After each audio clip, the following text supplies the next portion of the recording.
Hello students, I am VLN Sarupni, lecturer in biochemistry from Sri Venkateswara College of Arts and Science, Amlapuram, which is affiliated to Adikavi Nannaya University, Rajahmundry. Now, I would like to discuss about 3rd BSc 6th semester biotechnology elective paper, that is biostatistics, bioinformatics and intellectual property rights. From this paper, we are seeing unit 4, that is bioinformatics.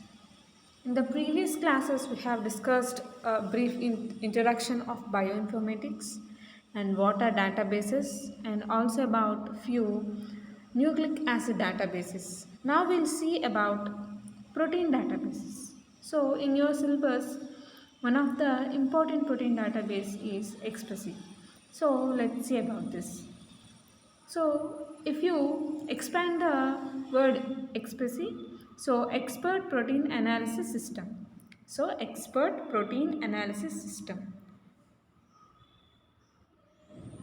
Okay, so this is the full form. Now, let's see what is this ExpreSeq. So, here the expert protein analysis system. If you see this in the World Wide Web, so about this World Wide Web we will discuss in the next class. So here World Wide Web is nothing but the internet, or what we simply call it as web. So this is a protein database which is seen in the web, and this particularly explains about the protein databases. Okay, so here it gives access to a variety of database and analytical tools dedicated to proteins and proteomics. So here in the previous classes we discussed, here the study of proteins is called as proteomics and study of genomes is called as genomics. So here the database ExpreSeq gives complete details about the proteins and analytical tools which are used for the proteins and in the study of proteomics. Okay, and in this ExpreSeq we can see Swisspot, Trimble, Swiss 2D page, ProSite, enzyme and the Swiss model repository. So here these all act as part of ExpreSeq. So here analysis tools are available for specific tasks relevant to proteomics. So here if you want to see any 2D structure of the protein, you can go for this Swiss 2D page. So in this man, that means for each and every utilization we have a separate tool. So ఇక్కడ ఏంటి ఈ protein database ఏంటి ఎక్స్ప్రెసీ అనేది ఒక protein database. దీని full form ఏంటి? Expert protein analysis system. ఇది మనకి ఏంటంటే వెబ్ బ్రౌజర్లో మనకి ఇదొక డేటాబేస్ అనమాట. సో ఈ డేటాబేస్ మనకి ఏం ప్రొవైడ్ చేస్తుంది? ప్రోటీన్ ఇన్ఫర్మేషన్ని ప్రొవైడ్ చేస్తుంది. అండ్ ప్రోటీన్ ఇన్ఫర్మేషన్ని ప్రొవైడ్ చేయడమే కాదు, ఆ ప్రోటీన్కి సంబంధించిన ఆ ఇన్ఫర్మేషన్ ఆర్ డేటా ఏదైతే ఉందో దాన్ని అనలైజ్ చేయడానికి అనలైటికల్ టూల్స్ని కూడా మనకి ఈ ExpreSeq అనేది ప్రొవైడ్ చేస్తుంది. సో ఈ ExpreSeqలో ఉండే అనలైటికల్ టూల్స్ని యూస్ చేసి మనం ప్రోటీన్స్ని అలాగే ప్రోటియోమిక్ స్టడీస్ని మనం చేసుకోవచ్చు అనమాట. సో ఈ ExpreSeqలో మనకి ఇంకా ఏముంటాయి అంటే Swiss Prot, TrEMBL, Swiss 2D PAGE, ProSite, enzyme and the Swiss model repository. So ఏంటివి? ఫర్ ఎగ్జాంపుల్ లాస్ట్ క్లాస్లో మనం న్యూక్లిక్ యాసిడ్ డేటాబేసెస్ గురించి చూసినప్పుడు మనం ఏం చెప్పుకున్నాం? కొలాబరేషన్ ఆఫ్ ది కంట్రీస్, అలాగే ఈ NCBI అనేది మనకి జెన్ బ్యాంక్ని మేనేజ్ చేస్తుందని చెప్పుకున్నాం కదా. అండ్ అలాగే ఈ NCBI వెబ్ బ్రౌజర్ని మనం అంటే డేటాబేస్ని మనం ఓపెన్ చేసినప్పుడు ఏమైంది? మనకి దాంతోపాటు ఇంటర్లింక్గా చాలా అదర్ డేటాబేసెస్ అనేవి ఓపెన్ అవ్వడానికి మనకి అక్కడ టూల్స్ లాగా కనిపించినాయి. సో అలాగే ఇక్కడ ఎక్స్ప్రెసీ కూడా డిఫరెంట్ టూల్స్ని మనకి ప్రొవైడ్ చేస్తుంది.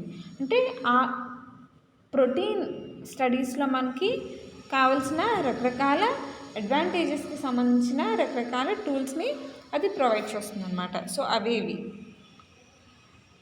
సో ఇక్కడ ఏంటి, సో రకరకాల అనలైటికల్ టూల్స్ అనేవి అంటే అనాలిసిస్ టూల్స్ అనేవి మనకి అవైలబుల్గా ఉంటాయి. సో వీటిని యూజ్ చేసి మనం ప్రోటియోమిక్స్ని మనం స్టడీ చేయొచ్చు. అలాగే ప్రోటీన్ సిమిలారిటీస్ని మనం తెలుసుకోవచ్చు అనమాట. రెండు ప్రోటీన్స్కి మధ్య ఉన్న సిమిలారిటీస్ని కూడా మనం ఇక్కడ అనలైజ్ చేయొచ్చు. అలాగే ప్యాటర్న్స్ అండ్ ప్రొఫైల్ సర్చెస్, ఒక పర్టికులర్ ప్రోటీన్ ప్యాటర్న్ అనేది ఎలా ఉంది, అలాగే దాని ప్రొఫైల్ సెర్చ్ కూడా మనం చేయొచ్చు. అలాగే post translational modification predictions. So ఇక్కడ ఒక ప్రోటీన్ దాని ఎక్స్ప్రెషన్ చూపించాలి అంటే ఆబ్వియస్లీ దానికి ఈ పోస్ట్ ట్రాన్స్లేషనల్ మోడిఫికేషన్స్ అనేవి జరగాలి.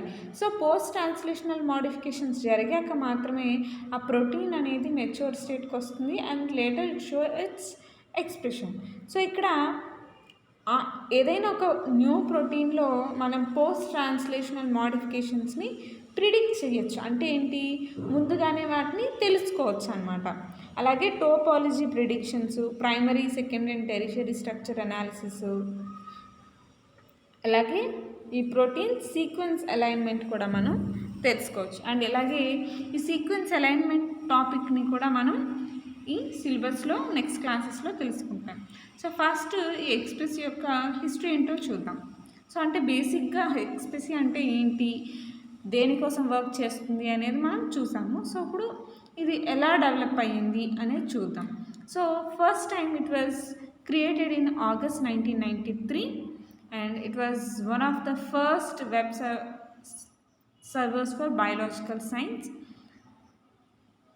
and since that date it has undergone constant modifications and improvements. So ఇక్కడ ఇది August 1993లో ఫస్ట్ టైం డెవలప్ అయింది. అండ్ ఇక్కడ బయాలజికల్ సైన్సెస్కి సంబంధించి ఫస్ట్ ఎవర్ డేటాబేస్ లాగా అనమాట ఇది. సో ఇక్కడ 1993 నుంచి టిల్ డేట్ వరకు కూడా ఎన్నో మోడిఫికేషన్స్ అనేవి జరిగినాయి. ఎందుకు జరుగుతాయి modifications?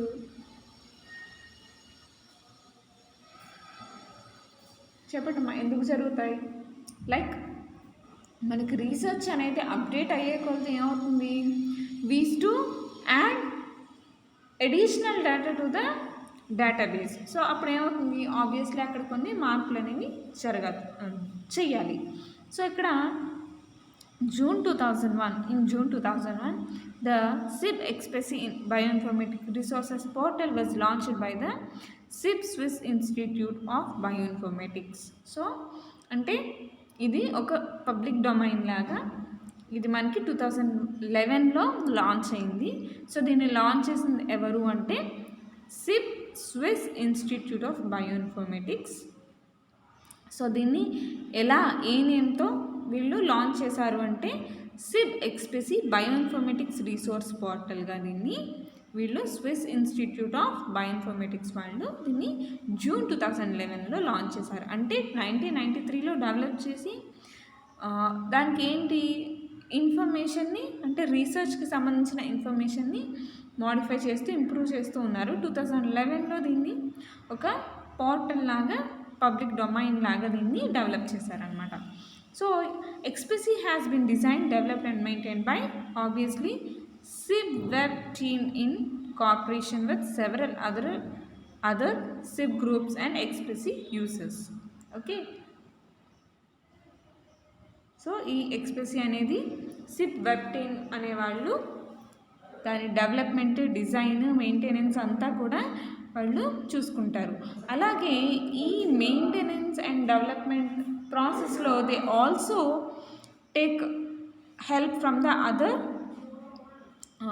SIP groups and other ExPASy users, అంటే ఎవరైతే రీసెర్చ్ పర్సన్స్ ఈ ఎక్స్ప్రెసీని యూజ్ చేస్తారో వాళ్ళ సపోర్ట్ కూడా చాలా ఇంపార్టెంట్. ఎందుకు? రీసెర్చర్స్ చేసిన ఇన్ఫర్మేషన్, అంటే రీసెర్చర్స్ చేసిన రీసెర్చ్ నుంచి వచ్చిన డేటా అండ్ ఇన్ఫర్మేషనే ఇక్కడ ఈ సిప్ వెబ్ టీమ్ వాళ్ళు యూజ్ చేసుకుని ఎక్స్ప్రెసీని డెవలప్ చేస్తారు అండ్ దాన్ని వాళ్ళు ఫర్దర్గా మెయింటైన్ చేస్తారు. ఓకే, సో ఇక్కడ డెవలప్మెంట్లో ఈ ఎక్స్ప్రెసీ యూజర్స్ చాలా కీ రోల్ ప్లే చేస్తారు. అంటే ఇక్కడ ఏంటి, design maintenance SIP web team చేసినా, కాకపోతే ఎవరైతే ఎక్స్ప్రెసీ యూజర్స్ ఉంటారో పర్టికులర్గా రీసెర్చ్ పర్సన్స్, సో వాళ్ళు ఇచ్చిన ఇన్ఫర్మేషన్ అనేది ఎక్స్ప్రెసీని డెవలప్ చేయడానికి చాలా ఇంపార్టెంట్ రోల్ ప్లే చేస్తుంది. సో అందుకే ఈ టీం వాళ్ళు they also take help from this other ExPASy users అనమాట. సో ఎక్స్ప్రెసీ హోమ్ పేజ్ చూస్తే మీకు ఇట్లా ఉంటుంది. So I think this is not so clear, but ఇక్కడ మీరు చూడొచ్చు సిబ్ అని ఇక్కడ అబ్జర్వ్ చేయొచ్చు. ExPASy bioinformatics resource portal. Okay, so ఇలా ఉంటుంది. సో ఇక్కడ వర్చువల్ గైడెన్స్ ఇంటర్ఫేస్ అనే ఒక ఎడిషనల్ టూల్ అనేది ఉంటుంది. ఏంటి అంటే ఏదైతే ఇక్కడ ఇన్ఫర్మేషన్ ఉందో దాన్ని వర్చువల్గా కూడా మనం చూడొచ్చు, అంటే విజువలైజేషన్ మోడ్లో కూడా చూడొచ్చు అనమాట. అంటే డయాగ్రమాటిక్ రిప్రజెంటేషన్లో కూడా మనం చూడొచ్చు. ఇప్పుడు చూడండి, అక్కడ DNA, RNA, protein, cell, organism, population, ఇలా ఏంటి అంటే అక్కడ డయాగ్రమాటిక్ రిప్రజెంటేషన్ అనేది కూడా మనకి ఈ ఎక్స్ప్రెసీ అనేది ప్రొవైడ్ చేస్తుంది అనమాట. అంటే ఇప్పటి వరకు మనం చూసిన న్యూక్లిక్ యాసిడ్ డేటాబేసెస్లో ఏంటి, ఓన్లీ పర్టికులర్ సీక్వెన్స్ అండ్ ఫైనల్గా మనం ఆ సీక్వెన్స్ని యూజ్ చేసుకుని ఫర్దర్గా అనలైజ్ చేసుకోవచ్చు. బట్ ఇక్కడ వచ్చేసరికి ఏంటి, ప్రోటీన్ స్ట్రక్చర్ని కూడా మనం ఈ ప్రోటీన్ డేటాబేసెస్ని యూజ్ చేసుకుని మనం అనలైజ్ చేయొచ్చు. అంటే ఏంటి, ఫస్ట్ ఆ సీక్వెన్స్ అనేది మనకి తెలిస్తే we can buildup the 3D structure of the protein. So అందుకే ఇక్కడ ఈ విజువల్ ఇంటర్ఫీరెన్స్ అనేది కూడా చాలా ఇంపార్టెంట్ అనమాట. సో ఇక్కడ ఈ ఎక్స్ప్రెసీ అనేది it also provides visual guidance interface. Okay,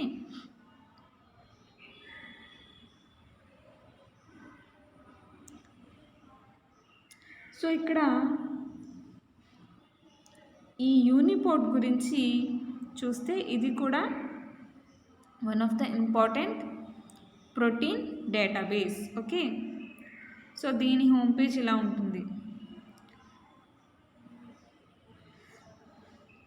so ఇక్కడ చూడండి అమ్మా, సో అపార్ట్ ఫ్రమ్ ఎక్స్ప్రెసీ మీకు ఈ ప్రోటీన్ ఇన్ఫర్మేషన్ రీసోర్స్ అనేది కూడా ఒక ఇంపార్టెంట్ ప్రోటీన్ డేటాబేస్. ఇది ఫస్ట్ టైం 1984లో నేషనల్ బయోమెడికల్ రీసెర్చ్ ఫౌండేషన్ అనేవాళ్ళు ఈ పిఐఆర్ని డెవలప్ చేశారనమాట. సో వాళ్ళు ఏం చేస్తారంటే identifying and understanding protein sequence information. So protein sequence యొక్క ఇన్ఫర్మేషన్ని అర్థం చేసుకోవడం అండ్ దాన్ని అంటే ఐడెంటిఫై చేసి దాన్ని ఇంకాస్త బెటర్ వేలో అర్థం చేసుకోవడానికి ఈ పిఐఆర్ అనేది హెల్ప్ చేస్తుంది. And PIR database evolved from the origin of NBRI, అంటే nothing but national biomedical research foundation. So వాళ్ళ ద్వారానే ఈ పిఐఆర్ డేటాబేస్ అనేది ఎవాల్వ్ అయింది. Okay, so they took around 20 years of time to develop this database. And ఇక్కడ late Margaret ఓ డేహాఫ్ అనే scientist ఈ particular PIR గురించి ఏం చేశారంటే కొంచెం రీసెర్చ్ చేసి ఇనిషియల్గా atlas of protein sequence and structure అని ఒక బుక్ రాశారు. ఆ బుక్ని బేస్ చేసుకుని పిఐఆర్ని డెవలప్ చేశారు. అంటే ఏంటి, ఈ సైంటిస్ట్ ప్రోటీన్ డేటాబేసెస్ మీద ఎక్కువ వర్క్ చేశారు. ఐ మీన్ డేటాబేసెస్ మీద కాదు, డేటా మీద, అంటే ప్రోటీన్ సీక్వెన్సెస్ అవి ఎలా ఉంటాయి ఏంటి అని he worked on protein sequences. ఎవరు, మార్గరెట్ ఓ డేహాఫ్ అనే సైంటిస్ట్ ఏం చేశారు, ఈ ప్రోటీన్ సీక్వెన్సెస్ మీద వర్క్ చేశారు. సో ఆయన దగ్గర ఉన్న ఇన్ఫర్మేషన్ అంతా కలెక్ట్ చేసి he put up into a book title atlas of protein sequence and structure. So ఆ బుక్ రాశారు. సో ఆ బుక్ని బేస్ చేసుకుని ఈ పిఐఆర్ని ఈ నేషనల్ బయోమెడికల్ రీసెర్చ్ ఫౌండేషన్ వాళ్ళు డెవలప్ చేశారనమాట. సో ఈ పిఐఆర్ని తీసుకుంటే అంటే ప్రోటీన్ ఇన్ఫర్మేషన్ రిసోర్స్ని తీసుకుంటే ఇది 4 సెక్షన్స్గా ఉంటుంది. PIR1, PIR2, PIR3 and PIR4. So ఇక్కడ డేటాని బేస్ చేసుకుని ఈ 4 సెక్షన్స్గా దీన్ని డివైడ్ చేశారు. సో ఇక్కడ PIR1 అండ్ PIR2ని తీసుకుంటే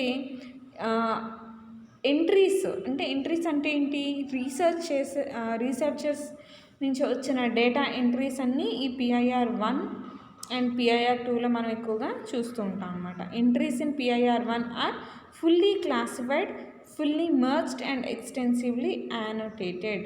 ఓకే, సో అంటే ఇక్కడ క్లాసిఫైడ్ డేటాని అంటే రా డేటాని కాకుండా క్లియర్గా ఇన్ఫర్మేషన్ అంటే ఫర్ ఎగ్జాంపుల్ కొన్ని రీసెర్చ్ ద్వారా మనకి ఏంటి ఇనీషియల్గా కొంచెం ఇన్ఫర్మేషనే తెలుస్తుంది. సో ఆ రీసెర్చ్ని ఇంకాస్త ఎక్స్టెన్సివ్గా ఇంకాస్త ముందుకు తీసుకెళ్తే ఏమవుతుంది, మనకి ఆ ప్రోటీన్ గురించి కంప్లీట్ ఇన్ఫర్మేషన్ వస్తుంది. సో ఇనీషియల్గా మనకు వచ్చేది రా డేటా ఉంటుంది అండ్ లేటర్ ఏంటి మనకి కంప్లీట్ ఇన్ఫర్మేషన్ ఉంటుంది. సో ఇక్కడ ఏదైతే కంప్లీట్ ఇన్ఫర్మేషన్ ఉంటుందో వాటిని ఈజీగా మనం క్లాసిఫై చేసుకోవచ్చు. అలాంటి డేటాని PIR1లో మనం ఎంట్రీస్ చేసుకోవచ్చు అన్నమాట. సో ఈ ప్రోటీన్ ఇన్ఫర్మేషన్ రిసోర్స్ అనే ఒక ప్రోటీన్ డేటాబేస్ హోమ్ పేజ్ అనేది ఇలా ఉంటుంది. సో మీరు అబ్జర్వ్ చేస్తే ఇక్కడ టాప్లో చైనీస్ లాంగ్వేజ్లో కూడా ఉంది. So hope you observed that. So ఇక్కడ చూడండి పైన it's in Chinese language also. Okay, so ఇది PIR గురించి ప్రోటీన్ సీక్వెన్స్ డేటాబేస్ ఇది. సో ఇందులో ఏంటి చూడండి, అబౌట్ PIR అని ఉంది, డేటాబేసెస్ అని ఉంది, సెర్చ్ అండ్ రిట్రైవల్ అంటే మనం ఏదైనా ఒక ప్రోటీన్ సీక్వెన్స్ గురించి సెర్చ్ చేసుకుని ఇన్ఫర్మేషన్ని గ్యాదర్ చేసుకోవచ్చు. రిట్రైవల్ అంటే just to get back the information. So ఇన్ఫర్మేషన్ని డౌన్లోడ్ చేసుకోవచ్చు. సో ఇలా రకరకాలుగా అండ్ ఇందులోనే మనకి యూనిపోర్ట్ అనేది ఒక ఇంటిగ్రల్ పార్ట్గా ఉంటుంది. ఓకే, ఇందాక కూడా మీరు యూనిపోర్ట్ గురించి చూసారు కదా.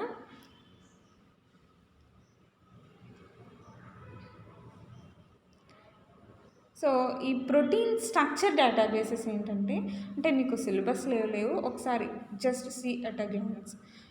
ప్రోటీన్ స్ట్రక్చర్ గురించి అనలైజ్ చేయడానికి మనకి ప్రోటీన్ స్ట్రక్చర్ డేటాబేసెస్ ఉంటాయి. అందులో స్కోప్ ఒకటి, అలాగే క్యాట్ ఒకటి. సో ఇక్కడ స్కోప్ వచ్చేసి structural classification of protein database, క్యాట్ వచ్చేసి class architecture topology homologous. Okay, so scope చూడండి, ఇట్ ఈస్ అంటే ప్రోటీన్స్ని స్ట్రక్చర్ బేస్ చేసుకుని క్లాసిఫై చేసే ఒక డేటాబేస్ ఏంటి, స్కోప్ అనమాట. So detailed and comprehensive description of a structural and evolutionary relationship of a protein is seen in this particular database. అంటే ఏంటి, స్ట్రక్చరల్ రిలేషన్షిప్ని అంటే ప్రోటీన్కి మధ్య ఉన్న స్ట్రక్చరల్ రిలేషన్షిప్ని అలాగే ఎవల్యూషనరీ రిలేషన్షిప్ని చాలా కాంప్రహెన్సివ్గా డీటెయిల్డ్ డిస్క్రిప్షన్ అనేది మనకి స్కోప్లో దొరుకుతుంది. సో ఈ స్కోప్ అనేది మనకి 1995లో ఫస్ట్ టైం రిలీజ్ చేశారు. అది రిలీజ్ అయినప్పుడు 1995లో దీంట్లో 3179 domains, 498 families, 366 super families, 279 folds ఉన్నాయి. సో ఏంటివి ఫ్యామిలీస్ అంటే లైక్ ప్రోటీన్ క్లాసిఫై చేసుకున్నప్పుడు వాటిని ఫోల్డ్స్ కింద ఫ్యామిలీస్, సూపర్ ఫ్యామిలీస్, అలాగే డొమైన్స్ అని ఇలా క్లాసిఫై చేసుకుంటాం. అంటే ఏంటి, ఒక ప్లాంట్ని మనం టాక్సానమీ క్లాసిఫికేషన్ చూస్తే ఏంటి, డివిజన్ అని, అలాగే Zenara, division, sub class, family ఇలా అన్నీ ఉంటాయి కదా. సో అలా అన్నమాట.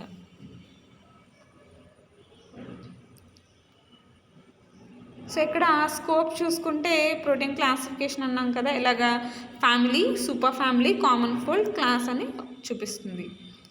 సో సో క్యాచ్ అయితే ఇక్కడ ఏంటంటే ప్రోటీన్ డొమైన్స్ అనేవి క్లాసిఫై అవుతాయి.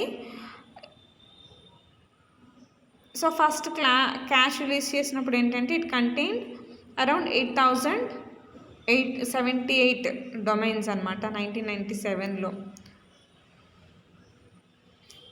సో ఈ సీక్వెన్స్ రిపోజిటరీస్ అనేది ఏంటో చూద్దాం.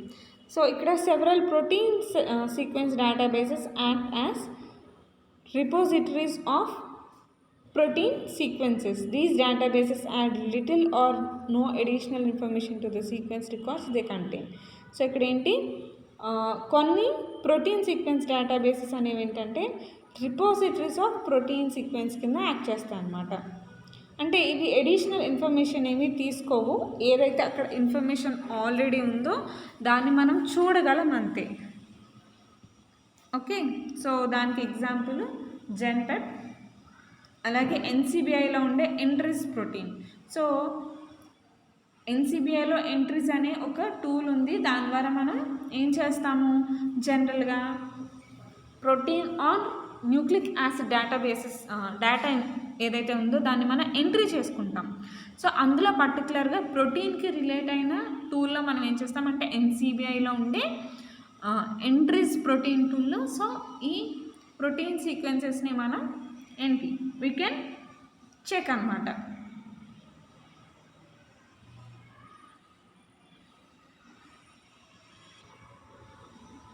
సో నెక్స్ట్ ఎక్స్ప్రెసీలో ఉండే స్విస్పోర్ట్ గురించి చూడండి.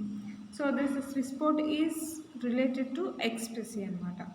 So this is a universal protein sequence database established in 1986 and maintained in collaboration with medical biochemistry of the University of Geneva and EMBL data library from 1987. అంటే బేసిక్గా 1987 నుంచి ఈ స్విస్పోర్ట్ అలాగే medical biochemistry of the department of medical biochemistry in university of Geneva and EMBL data library ఈ మూడు కలిపి ఈ స్విస్పోర్ట్తో work చేస్తున్నాయి.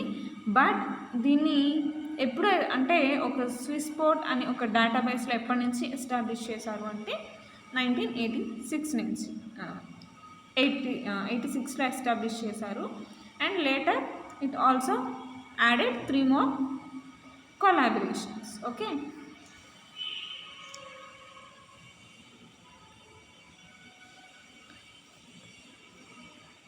సో ఇక్కడ దీనిలో అరౌండ్ 1,40,000 సీక్వెన్స్ ఎంట్రీస్ ఉన్నాయి. And these 1,40,000 sequences are related to 8,300 different species. అంటే November 2003 నాటికి it contain around 1,40,000 sequences which are related to 8,300 species. So this SwissPort is a database which is non-redundant, which means that all reports for the given protein are merged into a single entry and is highly integrated with other databases. So ఈ స్విస్పోర్ట్ అనేది ఏంటి other డేటాబేసెస్తో కూడా inter రిలేటెడ్గా work చేస్తుంది. And for example ఒక్క species గురించి different parts of the world నుంచి entries వచ్చినప్పుడు సో ఆ సింగిల్ స్పీసీస్ గురించి వచ్చిన n number of entries or n number of డేటాని ఒక సింగిల్ ఎంట్రీ దగ్గరికి తీసుకొస్తుంది. Okay, so here proteins are merged into a single entry. So ఒక ప్రోటీన్కి సంబంధించి ఎంట్రీస్ అన్నీ కూడా సింగిల్ ఎంట్రీలోకి ఎంటర్ అవుతాయి అన్నమాట. అండ్ ఇక్కడ each entry in SwissProt is thoroughly analysed and annotated by biologists to ensure that the database is of a high quality. Okay, And SwissPort database distinguishes itself from other protein sequence databases by 3 distinct criteria. అంటే other డేటాబేసెస్తో ఇది 3 different criteria ద్వారా differences చూపిస్తుంది. Okay, ఏంటవి? High level of యానిటేషన్, minimal level of redundancy and high level of integration with other databases. So యానిటేషన్స్ అనేవి చాలా high లెవెల్లో ఉంటాయి, అలాగే ఇక్కడ రిడెండెన్సీ అనేది చాలా మినిమం లెవెల్లో ఉంటుంది, అలాగే ఇంటిగ్రేషన్ విత్ అదర్ డేటాబేసెస్ అనేది ఎక్కువ ఉంటుంది. సో ఇక్కడ మీరు చూస్తే స్క్రీన్ ఇది ఎక్స్ప్రెసీ హోమ్ పేజ్.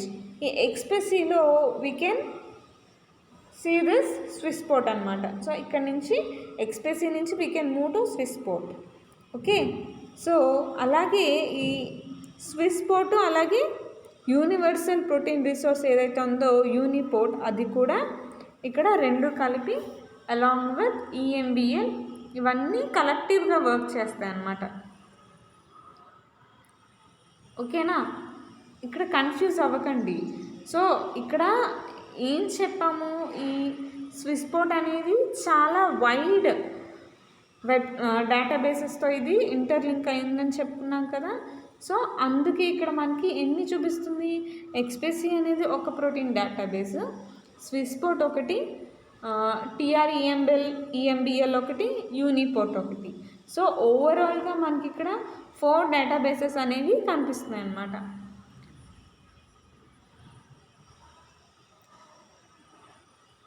సో ఇలా మనం అదర్ వెబ్సైట్స్లో ఉండే ఇన్ఫర్మేషన్ని మనం గ్యాదర్ చేసుకోవచ్చు. సో ఇక్కడ యూనిపోర్ట్ అండ్ స్విస్పోర్ట్ అనేవి మళ్ళీ ఇక్కడ యూరోపియన్ బయోఇన్ఫర్మేటిక్స్ ఇన్స్టిట్యూట్ కింద ఉంటాయన్నమాట. అంటే ఈఎంబిఎల్ హ్యాండిల్స్ యూనిపోర్ట్ అండ్ స్విస్పోర్ట్.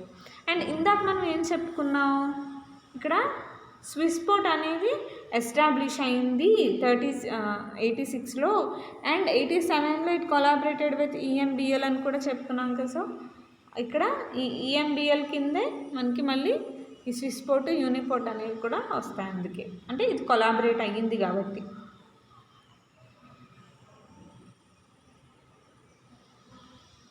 సో ఇలా మళ్ళీ యూనిపోర్ట్ని కూడా అక్కడి నుంచి మనం, so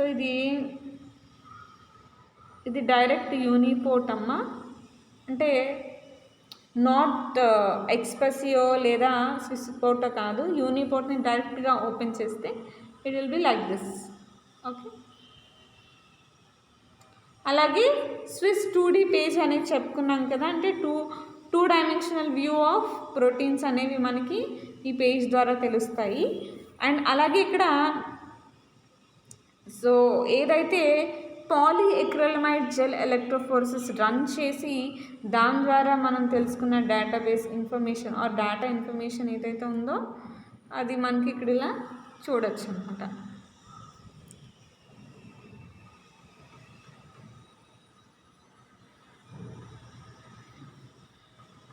So and the next and the last database that we are going to see is PFAM. So ఇది కూడా one of the important database. PFAM అంటే ఏమీ లేదమ్మా, it simply stands for protein families. So PFAM database మనకి దాని పేరుతో ఏం తెలుస్తుంది, ప్రోటీన్ ఫ్యామిలీస్ గురించి, అంటే ప్రోటీన్స్ని క్లాసిఫై చేసుకున్నప్పుడు అందులో ఉండే ఫ్యామిలీస్ ఉంటాయి కదా. సో ఆ ఫ్యామిలీస్ గురించి we can get information from this database of PFAM.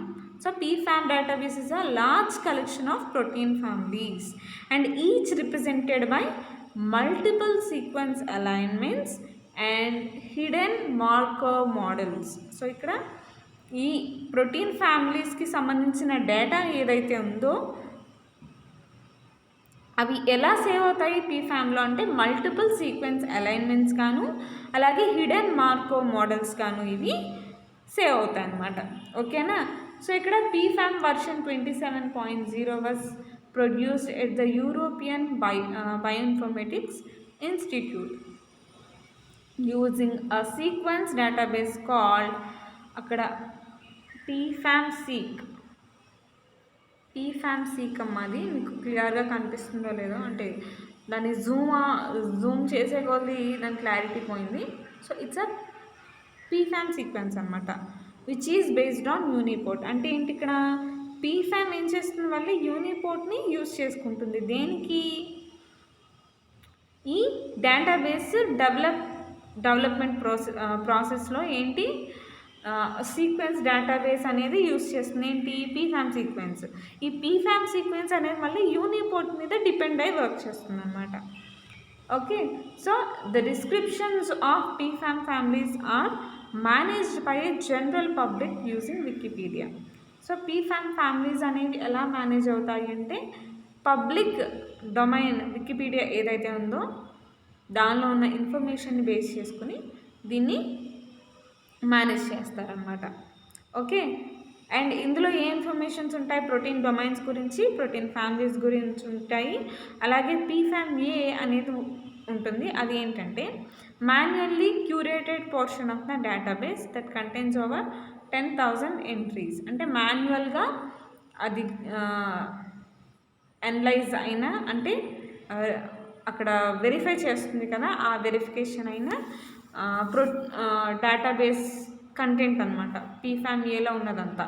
So అక్కడ ఆల్మోస్ట్ 10,000 ఎంట్రీస్ అనేవి ఉంటాయి.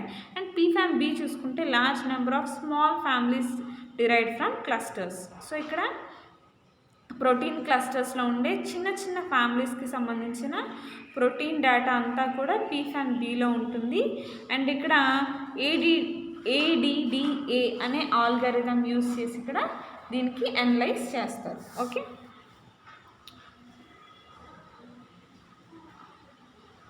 సో పీఫామ్ గురించి ఇంకాస్త అడిషనల్ ఇన్ఫర్మేషన్ చూద్దాం. So here the Pfam database is one of the most important collections of information in the world for classifying proteins. Okay, అంటే protein క్లాసిఫికేషన్కి. Okay, and here the database categorizes 75% of noun proteins to form a library of protein families. So మనకి plant టాక్సానమీలో ఎన్నో వేల స్పీసీస్ని ఎలా classify చేస్తారో అలాగే ఇక్కడ ప్రోటీన్స్ని కూడా అలాగే మనకి క్లాసిఫై చేస్తారు ఇంటూ ఫ్యామిలీస్. ఓకే, అండ్ ఒక పీరియాడిక్ టేబుల్ ఆఫ్ బయాలజీని డెవలప్ చేశారనమాట. And the open access resource was established at the welcome trust Sanger institute in the year 1998. So ఇది ఒక ఇన్స్టిట్యూట్. సో ఇది ఏం చేసిందంటే ఓపెన్ యాక్సెస్ రిసోర్స్ కింద ఈ పీఫామ్ని డెవలప్ చేసింది. And it's vision is to provide a tool which allows experimental, computational and evolutionary biologist to classify protein sequences and answer questions about what they do and how they have evolved. So అంటే ఈ పీఫామ్ అనేది public access ఇవ్వడం వల్ల ఏమవుతుంది, so ఎవరైతే బయాలజిస్టులు ఉంటారో, researchers ఉంటారో వాళ్ళు దే కెన్ ఎక్స్పెరిమెంట్ అంటే అనలైజ్ చేసి అండ్ దాన్ని ఆ డేటాని దే కెన్ క్లాసిఫై అనమాట. అంటే వాళ్ళు ఆ ఇన్ఫర్మేషన్ ఏదైతే ఉందో పీఫామ్లో ఆ ఇన్ఫర్మేషన్ అంతటినీ కూడా they can analyse and they can classify the proteins అనమాట. సో ఇక్కడ మనం పీఫామ్ ఏ, పీఫామ్ బి అని చెప్పుకున్నాం కదా, అంటే analysed and non analysed data అని చెప్పి. సో అలా నాన్ అనలైజ్డ్ డేటాని వీళ్ళు ఏంటి యాక్సెస్ ఇవ్వడం వల్ల they can classify them. So ఈ పీఫామ్ ప్రాజెక్ట్ని డాక్టర్ ఎలెక్స్ వెట్మెన్ అనే సైంటిస్ట్, ఎవరైతే సాంగర్ ఇన్స్టిట్యూట్లో ఉండే డాక్టర్ ఉన్నారు, అంటే doctor in the sense scientist ఉన్నారు, సో ఆయన లీడ్ చేశారనమాట. So each entry in the Pfam includes a protein sequence alignment as well as accompanying statistical model. So ఇక్కడ మీ సిలబస్ చూసుకుంటే ఈ ఎల్యూసిడియన్ డిస్టెన్స్ ఇవన్నీ ఎందుకు వచ్చినాయి అంటే there is also involvement of statistics అనమాట. సో మనం చేసే ఈ రీసెర్చ్కి కొంచెం ఈ స్టాటిస్టికల్ ఇన్ఫర్మేషన్ని కూడా మనం గ్యాదర్ చేస్తాం. సో అందుకే ఇక్కడ ప్రతి ఎంట్రీ కూడా కంటైన్స్ ఆ ప్రోటీన్ సీక్వెన్స్ అలైన్మెంట్, అలాగే సో ఇక్కడ ఏంటి ఏదైతే క్లాసిఫైడ్, అన్క్లాసిఫైడ్ డేటాస్ ఉంటాయో వాటికి మనకి స్టాటిస్టికల్ ఇన్ఫర్మేషన్ని కూడా యాడ్ చేస్తారు. అంటే ఇక్కడ ఏదైతే ప్రోటీన్ సీక్వెన్స్ని ఎంట్రీ చేస్తారో దానికి జస్ట్ సీక్వెన్స్ ఒకటే కాదు, దానికి ఎడిషనల్గా దాని స్టాటిస్టికల్ మోడల్ కూడా ప్రొవైడ్ చేయాలి. సో అది ఏ ఫామ్లో, హిడెన్ మార్కోవ్ మోడల్ ఫామ్లో వాళ్ళు ఈ ప్రోటీన్ సీక్వెన్స్ అలైన్మెంట్కి యాడ్ చేసి పీఫామ్లో ఎంట్రీ చేయాలి. సో అప్పుడే we can classify that protein sequence. Okay,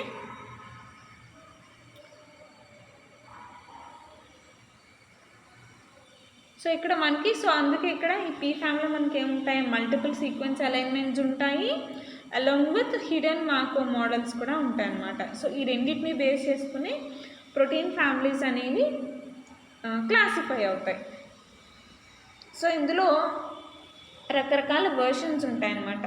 for example ఇప్పుడు చూడండి, మనకి విండోస్ 7 అని ఉండేది, which is a older version, and present ఏమి ఎక్కువ యూస్ చేస్తున్నారు, విండోస్ 10 ఎలా యూస్ చేస్తున్నారు. సో అంటే డిఫరెంట్ వర్షన్స్ వస్తాయి అన్నమాట. సో వర్షన్ అనేది అప్డేట్ అయ్యే కొద్దీ ఏమవుతుంది, అందులో అంటే ఇన్ఫర్మేషన్ కూడా అప్డేట్ అవుతూ ఉంటుంది. ఓకే, సో పీఫామ్ అనేది ఇలా ఉంటుంది. అంటే ఇది మనం ఓపెన్ చేసుకుంటే వీ కెన్ సీ, అండ్ ఇక్కడ చూడొచ్చు మీరు పీఫామ్ 17.0. So it is very older version అనమాట. సో సైన్స్ అనేది డెవలప్ అయ్యే కొద్దీ మనకి అంటే యాక్సెస్ అనేది అంత ఈజీగా దొరకదు కదా. So these are older pics. So ఇప్పుడున్న సిచ్యువేషన్స్లో మనకి ప్రతి డేటాబేస్కి యాక్సెస్ అనేది everybody can go. Okay, so ఇక్కడ ఓన్లీ ఎక్కువగా రీసెర్చర్స్కి యాక్సెస్ అనేది ఉంటుంది. సో ఇక్కడ అందుకే we can get updated photos of these websites. Okay, so ఇక్కడ ప్రోటీన్ సెర్చ్ అనేది చేసినప్పుడు ఎలా ఉంటుంది అనేది చూడండి. సో క్వరీ సీక్వెన్స్ని అనలైజ్ చేసుకోవచ్చు అనమాట. So this is about databases. So databases topic అనేది కంప్లీట్ అయిపోయింది మీకు. నెక్స్ట్ క్లాస్లో నెక్స్ట్ న్యూ టాపిక్ చూసి దాన్ని కంప్లీట్ చేసుకుందాం. Prepare some notes by using these video classes, and we'll also provide some PDFs. So don't waste the time, listen to the classes. Thank you, students.